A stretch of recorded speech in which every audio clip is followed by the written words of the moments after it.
Le 18 avril 1955, le savant le plus célèbre de la planète, Albert Einstein, rend son dernier souffle à l'hôpital de Princeton, dans le New Jersey, aux États-Unis. Il avait 76 ans. L'annonce de son décès fait l'effet d'une bombe. La nouvelle fait la une dans le monde entier. Mais cette mort soudaine surprend sa famille. Einstein semblait en effet en pleine forme jusqu'à la veille où il a été pris de violentes douleurs au ventre. Ses proches, qui veulent connaître la nature du mal qui l'a terrassé, demandent donc au médecin de l'hôpital de pratiquer une autopsie. Cette mission est confiée au médecin légiste Thomas Harvey. C'est un praticien de 43 ans qui jouit d'une excellente réputation. Lorsqu'on le choisit pour réaliser l'autopsie du célèbre savant, il n'en revient pas. Albert Einstein est l'homme qu'il admire le plus au monde. Le savant est considéré à l'époque comme le plus grand génie du XXe siècle. En 1921, il a obtenu le prix Nobel de physique pour ses travaux sur l'effet photoélectrique, mais il est surtout le père de la théorie de la relativité restreinte et de la théorie de la relativité générale. E égale mc2. Vous connaissez sûrement cette formule. Contrairement à ce que l'on pense, ce n'est pas Einstein qui l'a inventée. En revanche, c'est lui qui l'a rendue célèbre. Grand E, l'énergie, est égale à m, la masse, que l'on multiplie par c au carré, c étant la vitesse de la lumière, environ 300 000 km par seconde. La formule signifie en gros que l'énergie a une masse. Grâce à cette égalité complexe et à quelques autres, le savant a permis à l'humanité de faire un pas de géant dans la compréhension de l'univers.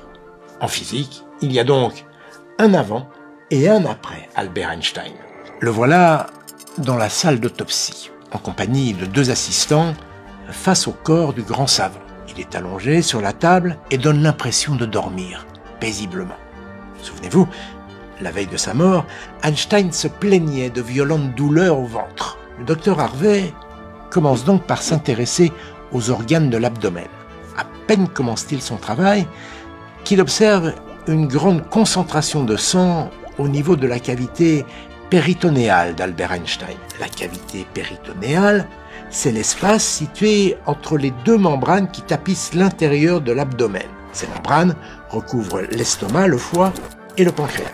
En présence d'une telle quantité d'hémoglobine dans cette zone, Harvey n'a aucun mal à déterminer l'origine du décès. Le savant a été victime d'une rupture d'anévrisme de l'aorte abdominale. En rompant, cet anévrisme a provoqué une hémorragie interne très importante qui a été fatale au savant. Albert Einstein avait peu de chances de s'en sortir. Les causes de la mort sont donc maintenant établies.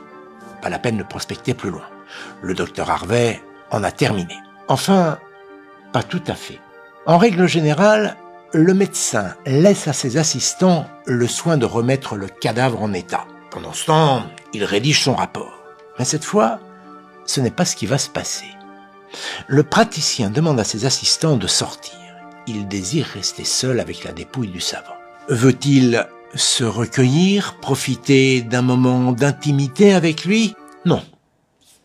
Il a une autre idée derrière la tête. Il veut absolument savoir d'où le savant tirait son intelligence hors du commun. À quoi peut bien ressembler le cerveau d'un génie? Qu'a-t-il de différent des autres? Alors, il n'hésite pas une seconde. Il rase la tignasse du physicien et dans un silence de mort, il ouvre la boîte crânienne et prélève la matière grise. Tout cela, bien sûr, sans autorisation. En même temps, Harvey ne prend pas trop de risques. La dépouille d'Einstein ne doit pas être exposée en public ou en privé. Le corps doit être incinéré. Les cendres du savant seront dispersées dans un lieu inconnu. Einstein ne voulait pas que l'on voue le moindre culte à sa personne. Ensuite, Harvey place le cerveau dans un bocal et le ramène discrètement dans un laboratoire de l'université de Pennsylvanie. Il veut procéder à son analyse à l'abri des regards. Persuadé que cet encéphale est plus lourd que la moyenne, il commence par le peser. Chez un homme normal, le cerveau pèse en moyenne 1350 grammes. Celui d'Einstein, pense-t-il, doit forcément être beaucoup plus lourd, 1500 grammes, peut-être plus. Il pose l'organe sur la balance, et là, surprise, elle n'affiche que 1230 grammes. Il est plus léger que la moyenne. Harvey n'en revient pas. Il en conclut que l'intelligence ne se mesure pas à la taille ni au poids d'un cerveau humain. Alors d'où vient-elle? Il s'intéresse ensuite aux circonvolutions. Les circonvolutions, ce sont les replis sinueux du cortex cérébral. Ils sont délimités par des sillons plus profonds qui marquent la surface du cerveau. Le médecin va les photographier sous tous les angles. C'est peut-être là que se cache le génie d'Albert Einstein. Thomas Harvey mesure les distances entre certains de ces plis. C'est un travail minutieux et fastidieux. Sur sa lancée, il découpe le cerveau en 240 petits cubes de 10 cm3 chacun. Des cubes d'un peu plus d'1 centimètre de côté, qu'il réduit en fines lamelles, pas plus épaisses que du papier à cigarette, afin de mieux les observer au microscope. Entre-temps, Harvey décide de ne rien publier, du moins pour le moment. Puis il disparaît, sans laisser d'adresse, avec ses bocaux de formol et leur précieux contenu. Avant d'aller plus loin dans cette histoire, je ne résiste pas à vous raconter une anecdote qui remonte à l'enfance d'Albert Einstein. Vous allez voir, elle prouve que le cerveau d'une intelligence supérieure peut mettre du temps, beaucoup de temps, à se mettre en marche. Lorsqu'il était enfant, Albert Einstein n'était pas tout à fait comme les autres. On s'en serait douté, me direz-vous. Sauf que le petit Albert n'était pas très brillant. Loin de là, l'enfant semble même accuser un certain retard sur les autres. Tout commence le jour de sa naissance, le 14 mars 1879, à Ulm, en Allemagne. La tête du petit Albert est anormalement grosse. Elle est si grosse que les médecins craignent que l'enfant ne soit atteint d'une maladie mentale. Son père, qui est ingénieur, est très inquiet.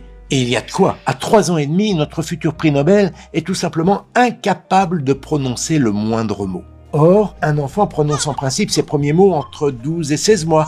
À 3 ans, il fait des phrases et sait manier certains concepts abstraits. À cet âge, Albert, lui, reste désespérément muet. Est-il atteint d'une maladie mentale? Non, bien sûr. Un beau matin, il se met enfin à parler. Albert a presque 5 ans. Il est ce que l'on appelle un parleur tardif. Toutefois, le savant restera dyslexique toute sa vie. Adulte, il avait le plus grand mal à lire à haute voix et à exprimer ses idées par écrit. Il éprouvait également des difficultés à apprendre les langues étrangères, comme l'anglais. Cela ne l'empêchera pas, 25 ans plus tard, de publier 5 articles qui vont révolutionner le monde de la physique et feront de lui le plus grand savant du XXe siècle. Ah, j'allais oublier. Aux États-Unis, savez-vous ce que l'on dit aujourd'hui des enfants qui parlent tard? Qu'ils sont atteints du syndrome d'Einstein. Mais revenons au docteur Harvey. Où se cache-t-il et qu'a-t-il fait de son butin? Stephen Levy, un journaliste américain qui a entendu parler de lui, part à sa recherche au début des années 70. Et en 1978, il retrouve sa trace à Wichita, au Kansas. Un beau matin, il frappe à sa porte. Par chance, le médecin lui ouvre et le laisse entrer. Le journaliste n'y va pas par 4 chemins, il lui demande s'il est bien en possession du cerveau d'Albert Einstein. Dans un premier temps, Harvey nie fermement, et puis, curieusement, il se ravise. Et il propose à Levy de le suivre. Harvey l'entraîne dans une petite pièce, une sorte de débarras. Là, il sort une caisse sur laquelle est inscrit « Cidre Costa ». Une caisse de cidre? Le journaliste pense à une plaisanterie. Mais le médecin en sort 2 bocaux contenant un liquide dans lequel baignent des morceaux d'on ne sait trop quoi. Le cerveau d'Albert Einstein en pièces détachées. Il ne lui a pas menti.